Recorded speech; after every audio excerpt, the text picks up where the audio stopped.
Hi, my name is Brian Verilla. This is my National Asthma Education and Prevention Program, video 2, and this is my presentation on that. So we will be focusing on key clinical activities for quality asthma care. And what does that mean? So we're going to look at more of a clinical observation of it, but we are making diagnoses of asthma and to establish to determine the symptoms of recurrent airway obstructions that are present based on history and exam. So as soon as they come in, whether that's either at a local clinic, hospital, ER, we are determining the symptoms, writing them down. When did they happen? What is the history? Are you developing a cough?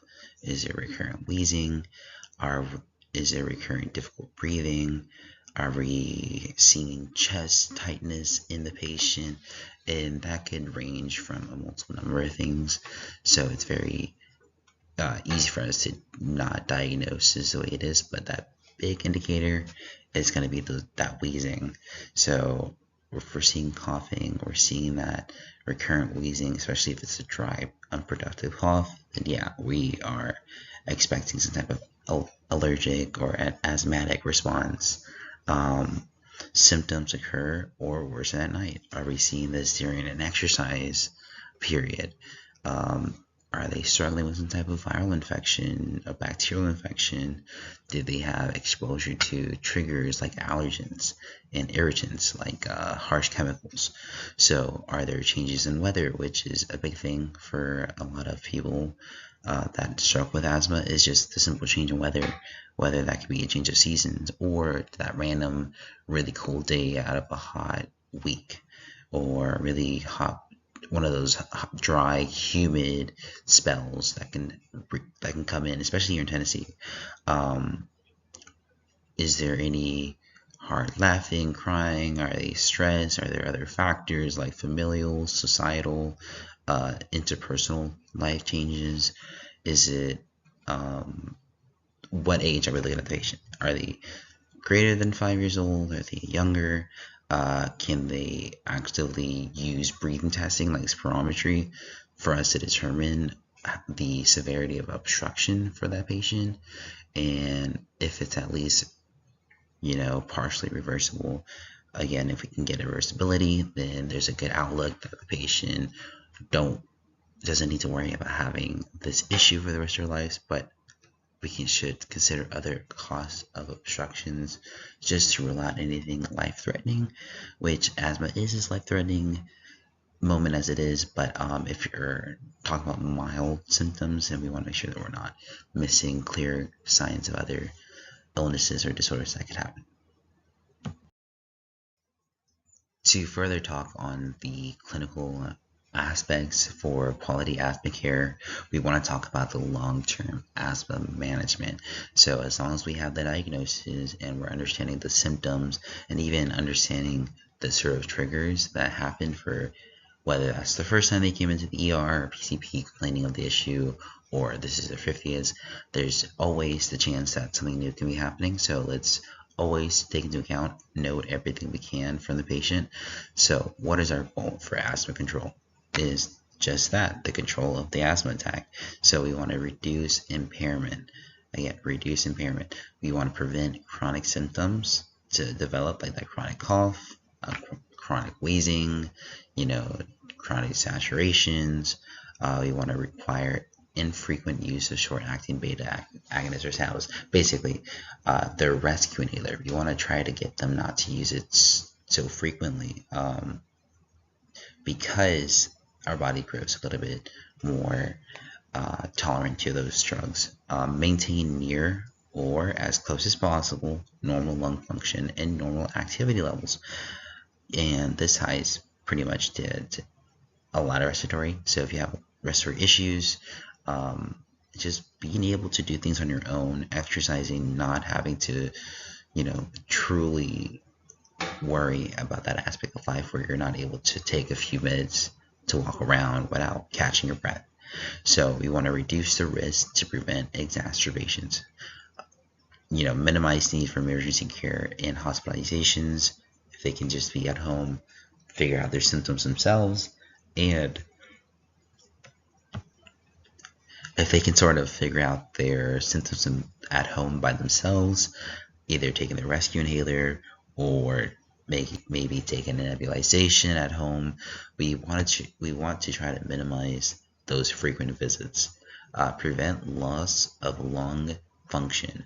So especially for children, if they go through a severe asthma attack, it could stunt their lungs if it's a very severe where they might have to have long treatments of albuterol or certain lavas that could be given, or even not even that, just maybe it's so severe that they have closure of their whole airway patency, and now they're getting trached or they're putting on a ventilator because they went to respiratory failure.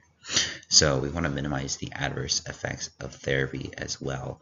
So albuterol, salvas, they increase your heart rate. So we want to make sure that these kids, the older folk as well, are doing fine and that they're not needing a sort of different medicine that won't cause those symptoms.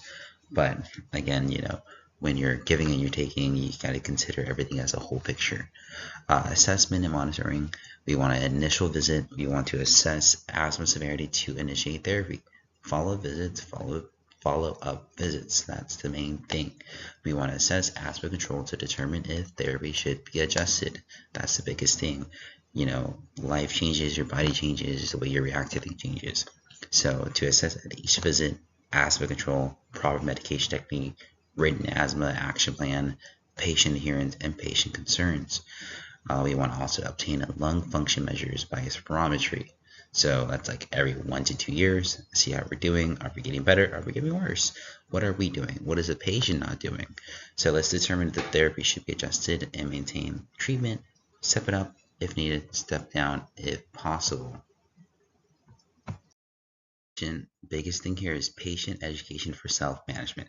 Teaching our patients how to manage their asthma, when to take their inhaler, when is the right time to take their respiratory inhaler, are they taking their maintenance drugs? We want to make sure that they're understanding how the importance of each are, because both are equally important.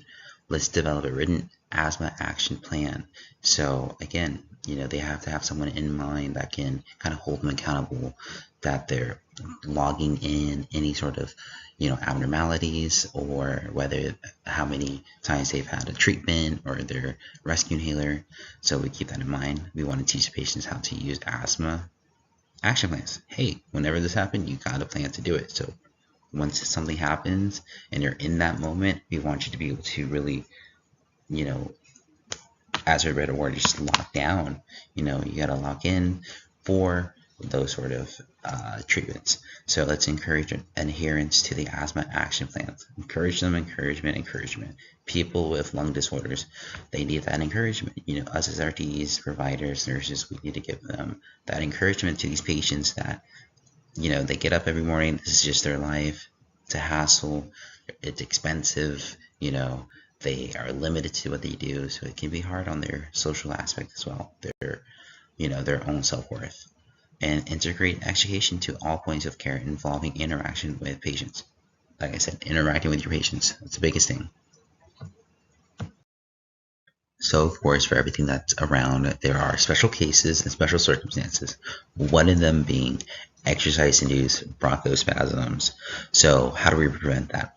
We want to make sure the physical activity should be encouraged. Of course, we want our patients active. We want our patients healthy, and they want them mobile, especially the older patients.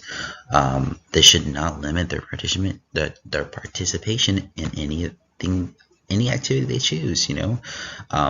Teach patients to take treatments before exercises. Hey, if you're going to go on a run, if you're going to go hiking, if you want to go mess around and play around with your kids or your grandkids, you're going to need to take that. You're going to need to take your medicine beforehand, okay? Frequent or chronic use of LAVA to prevent EIB is discouraged, as it may disguise poorly controlled persistent asthma. So if you're chronic use of LAVAs, don't do it. It's discouraged. Don't try to prevent that, because it won't. We need something that's going to be fast active right away. So your maintenance drugs are not going to work completely there. You need your solace. So consider long-term Control medications, it's often a marker of inadequate asthma control and can respond well to regular anti-inflammatory therapies. Encourage a warm-up. Again, stretch out, get your blood pumping a little bit, see how you're doing. Sometimes you just have off days. You don't have those good days all the time, even with medicine. So the next would be pregnancies. Again, maintain asthma control through pregnancy. Check your asthma control at the prenatal visits. Asthma can worsen or improve during pregnancy. You never know. Adjust medications as needed. Again, you have that other person in you. So it's with those mothers go through a lot, especially the ones that are already diagnosed with other elements or things that we usually don't have to deal as in daily life. So testing asthma with medication safer for mother and fetus than having poorly controlled asthma. Maintaining lung function is important to ensure oxygen supply to the fetus as well. ICSs are the preferred long-term control medications. Remind patients to avoid exposure to tobacco smoke, especially pregnant women. And lastly, managing exacerbations. What are we doing here? Home care especially. Develop a written action plan. Something happens, who are you going to call? Is it 911? Is it a family member? Is your neighbor next door? Like, what is it that you're going to do? Do you have an inhaler on you? Is your nebs already set up? You want to make sure you're getting that kind of step-by-step process of what you would do, kind of like a fire drill. Teach patients how to recognize early signs of symptoms. Hey, try to catch your triggers beforehand. Adjust medications if you have to. Monitor your response. Seek medical care. If it's serious, call the ambulance. Call 911. Urgent or emergency cases. So again, you have different lung functions, especially for younger or older patients above 5, physical examinations, and signs of symptoms. Treat to relieve hypoxemia and airflow obstructions, reduce airway inflammation, meaning you can use supplemental oxygen as appropriate to correct hypoxemia, but to treat a repetitive continuous salva, to treat those wheezings, those rock spasms, you're going to need that continuous salvas and maybe even inhaled ipratropium bromide in several exacerbations. Give oral systemic corticosteroids. So that'll help with your just buckling down and getting your breath back. Monitor response with the repeat assessment of lung function measures, physical examinations, and signs and symptoms. And in the emergency department, pulse oximetry. Biggest thing, we didn't know what they're doing. We need to know the values. Are they 99? Are they in the 70s, 80s, 90s? What about the heart rate? Are they tachycardic? Are they bradycardic? You never know. Medications. Okay, we want to consider, since some of these do have a systemic response. So, and do referrals to follow-up care, asthma discharge plans, and review inhaler techniques whenever possible, environmental control measures. Everyone's coming out with new things. You never know. Different inhalers, different types of equipment used for those. So it's good to always keep that in mind and to see if you're doing it right or if your patient doing it right. Well, thank you for today. Thank you for joining in to my video. This is my managing exacerbation video 2.